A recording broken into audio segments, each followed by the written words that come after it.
Guys, एक छोटा सा सवाल।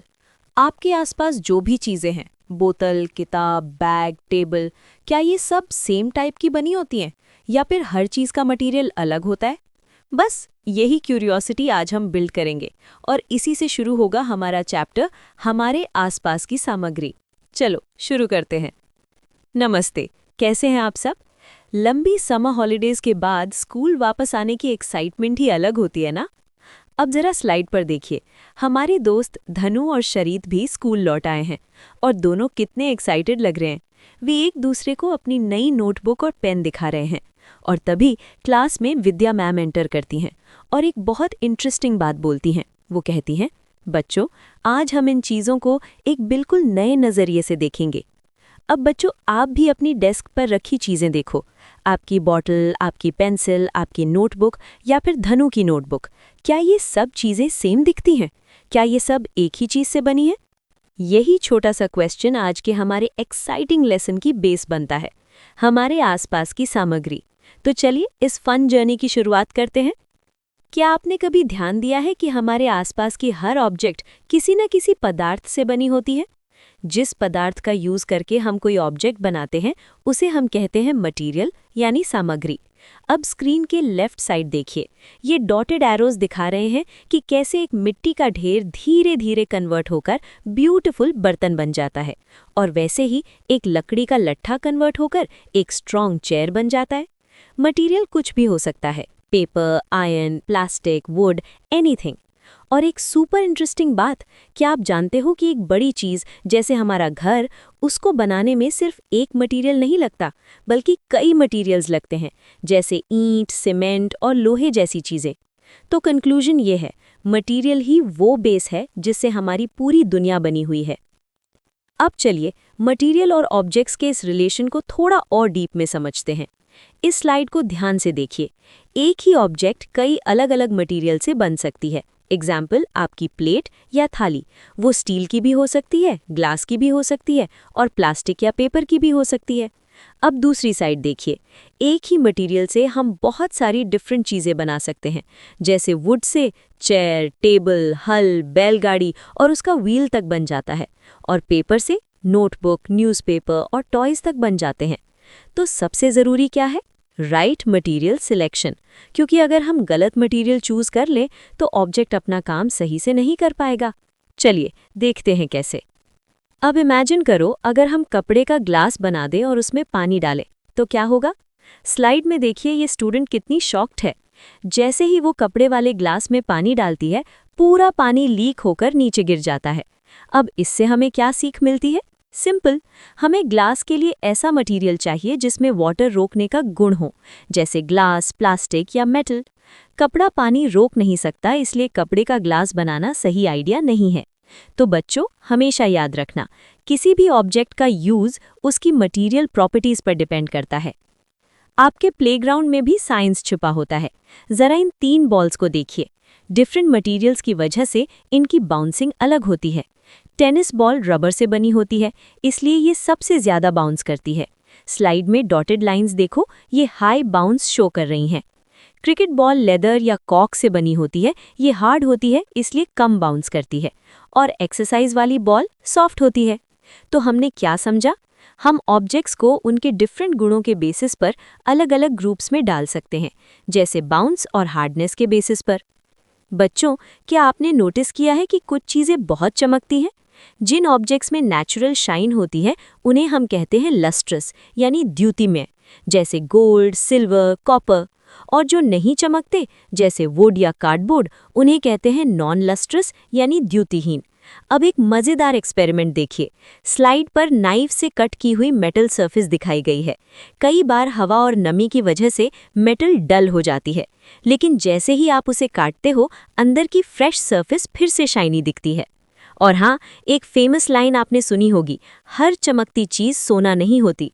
लेकिन साइंस में शाइन हमें मटेरियल पहचानने में ज़रूर हेल्प करती है।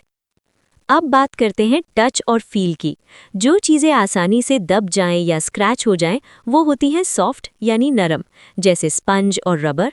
और जो दबाना मुश्किल हो, वो होती हैं हार्ड यानी कठोर, जैसे स्टोन और आयरन। अब स्लाइड में देखिए, यहाँ एक की से स्क्रैच टेस्ट किया जा रहा है। अगर की से स्क्रैच पड़ जाए तो मटेरियल सॉफ्ट है, और अगर स्क्रैच नहीं पड़े तो मटेरियल हार्ड है। बच्चों सोचिए, अगर हमें एक बड़ा ब्रिज बनाना हो और हम सॉफ्ट मटेरियल चूज कर लें तो क्या होगा? वो गिर जाएगा। इसलिए कंस्ट्रक्शन और सेफ्टी में मटेरियल प्रॉपर्टीज समझना बहुत ज़रूरी होता है। अब चलिए धुनु, शरीत और तारा के साथ हाइड एंड सीक खेलते हैं। धुनु एक बड़े पेड़ के पीछे छिपा है। क्या आप उसे देख पा रहे हो? नहीं, क्योंकि पेड़ और दीवार होते हैं ओपेक यानी अपारदर्शी।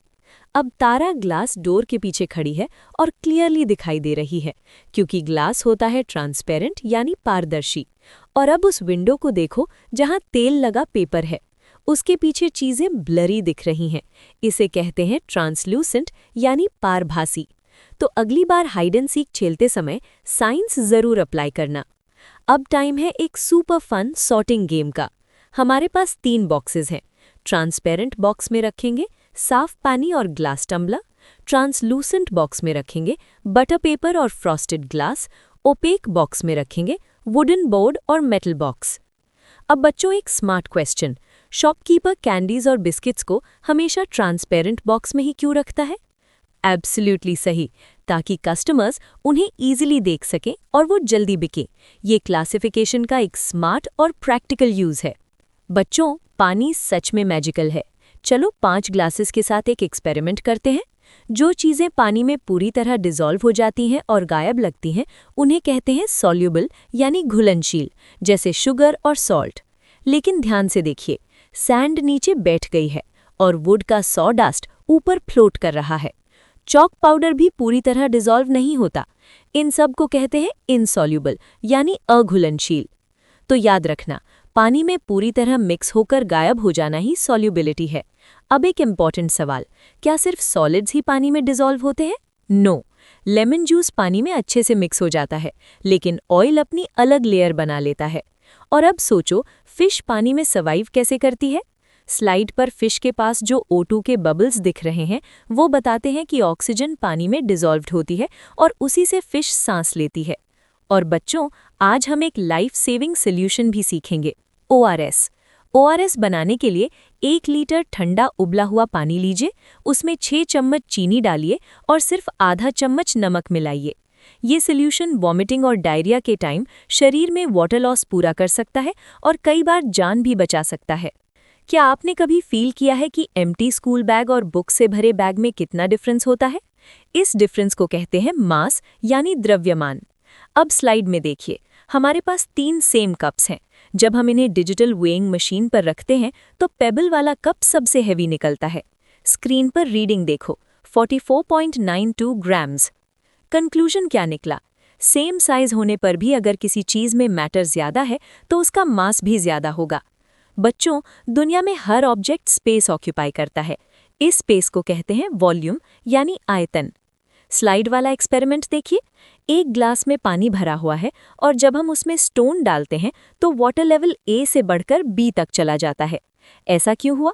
बिकॉज स्टोन ने अपनी जगह बनाई, यानी उसने वॉल्यूम ऑक्यूपाई किया और पानी को ऊपर पुश कर दिया। वॉल्यूम समझना बहुत ज़रूरी है, चाहे मेडिसिन्स मेजर करनी हो या फिर बड़े शिप्स डिज़ाइन करने हो। तो बच्चों, आज हमने 2 बिग बातें सीखी। हर ऑब्जेक्ट में वेट होता है यानी मास, हर ऑब्जेक्ट स्पेस ऑक्यूपाई करता है यानी वॉल्यूम, और साइंस में जिसमें ये दोनों हो उसे कहते हैं मैटर यानी द्रव्य। मास को हम किलोग्राम या ग्राम में मेजर करते हैं और वॉल्यूम को लीटर या मिलीलीटर में मेजर करते हैं। अब एक सुपर स्मार्ट क्वेश्चन, क्या हवा मैटर है? बिल्कुल। इस बलून को देखो, हवा भरने पर ये स्पेस भी ले रहा है और उसका वेट भी है। मतलब यूनिवर्स की ऑलमोस्ट हर चीज़ मैटर है। आज का हमारा पूरा लेसन बहुत मज़ेदार रहा। हमने सीखा कि ऑब्जेक्ट्स अलग अलग मटेरियल से बने होते हैं और हम उन्हें अलग अलग प्रॉपर्टीज़ के बेसिस पर क्लासिफाई करते हैं, जैसे द्युतिमाय लस्टर यानी चमक, कठोरता हार्डनेस यानी हार्ड या सॉफ्ट, पारदर्शिता ट्रांसपेरेंसी यानी सी थ्रू, घुलनशीलता सॉल्युबिलिटी यानी पानी में घुलना। याद रखिए, लस्ट्रस मतलब चमकीला और मैटर मतलब जिसमें मास और वॉल्यूम दोनों हो। और बच्चों, सबसे इम्पॉर्टेंट लाइन, साइंस ऑब्जर्वेशन से शुरू होता है। अपने आसपास की चीज़ों को ध्यान से देखो और उनके पीछे का साइंस पहचानो। अगर आपको आज का वीडियो यूज़फुल और इंटरेस्टिंग लगा हो तो लाइक ज़रूर करना और पीडीएफ नोट्स के लिए हमारा टेलीग्राम चैनल तो ज्वाइन करना ही। साथ में कमेंट करके ये भी बता देना कि आपको सबसे मज़ेदार एक्सपेरिमेंट कौन सा लगा। वीडियो को अपने दोस्तों के साथ शेयर ज़रूर करें और ऐसे ही एंगेजिंग साइंस चैप्टर्स के लिए चैनल को सब्सक्राइब करना बिल्कुल मत भूलना। धन्यवाद, मिलते हैं अगले वीडियो में।